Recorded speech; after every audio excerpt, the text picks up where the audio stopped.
Hello and good morning everybody, and today we will be looking at another very exciting topic which I'm sure has got your creative mathematical juices flowing, which is how to multiply and divide algebraic fractions. Now the good news is you've probably been multiplying and dividing numerical fractions since you're about, I don't know, 11 or 12, so hopefully if I asked you to do something like this, 2/3 times 5/7, by now you're already jumping up and down with your arms wide and saying, I know how to do that. I'm going to do the two numerators and multiply them together. 2 times 5 is 10, and I'm going to do the two denominators and multiply them together to give me 21, and there's my answer. And can I cancel it down? No, I can't. So that is my answer in its simplest form. And guess what? Multiplying algebraic fractions is no different to that. We'll do an example of that in a minute. And again, if I ask you to divide fractions, let's say something like, I don't know, 2/3 divided by, say, 5/7. Hopefully again you're going, I know what I do, I'm going to flip the second fraction and I'm going to multiply. So I'm going to flip the second fraction, and instead of dividing I'm going to multiply, and that's going to give me 14 over 15. 14/15. Can I simplify it? No, because I'm going to leave it as it is. Well, exactly the same principle works when you're multiplying or dividing algebraic fractions. Let's do a first little example. Let's say you were given something like so: x squared minus 4 over 3y squared plus y, and you're going to times that by 3y squared minus 2y minus 1 all over x squared plus x minus 6. So it's a multiplication, so we're just going to multiply the top by the top and the bottom by the bottom, but the only thing we might do that's slightly different is because we can see these look like we've got quadratics floating around, it's probably going to be worth seeing if we can factorise them before we do anything, because that might help us make them slightly simpler before we get too complicated. So let's have a look. Can I factorise x squared minus 4?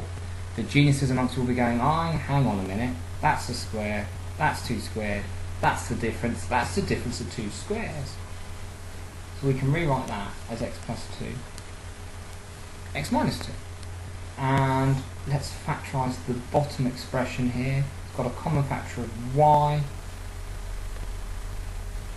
So I've now got that on the bottom. Okay, well let's see what we get when we factorise over here. Aha, we've got a 3y squared here in this quadratic. So I think we're going to have a 3y and a y. I think we're going to have a, let's have a think. 3a plus 1 and a y minus 1. Let's just check I've got that right. Minus 3y plus y gives me minus 2y. Plus 1 times minus 1 is minus 1. Brilliant. Got that over there. And on the bottom here, this is going to be x plus, let's have a think, x plus 3, x minus 2, x plus 3, x minus 2. Let's just say x squared, take 2x plus 3. Brilliant. There we go. So I'll now factorise that fully. Why is that so helpful? Well, let's have a look. I'm going to multiply these all together, so all of these are going to end up on the numerator, and all of these are going to end up on the denominator. So is there anything I can cancel down now or simplify? Yes, there is. 3y plus 1 on the top, divided by 3y plus 1, they cancel out.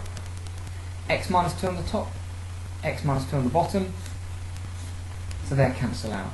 So I can simplify it before I have to do any sort of tidying up and multiplying. So in the end, what am I going to be left with? X plus 2 times y minus 1 on the top, and on the bottom, y times x plus 3. And that, ladies and gentlemen, is about as complicated as it's going to get at this stage in terms of multiplying an algebraic fraction. Now let's try doing an algebraic division. Here's another couple of algebraic fractions that we want to be dividing.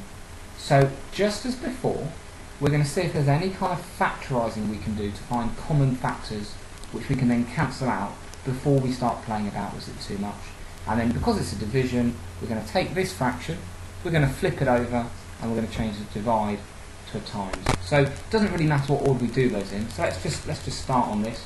I'm going to rewrite this as 1 minus x times 1 minus x, and I'm going to factorise what's on the bottom here. I think it's going to be x plus 4, x minus 1. Let's just check that. X squared, take an x, add 4x, give me my plus 3x minus 4. Okay, fantastic. Let's change the divide to a times, and now let's flip this fraction over. So I'm now going to write the x squared plus 4x on the top, but I'm also going to factorise that as well. And there's a common factor of x that I can take out of that.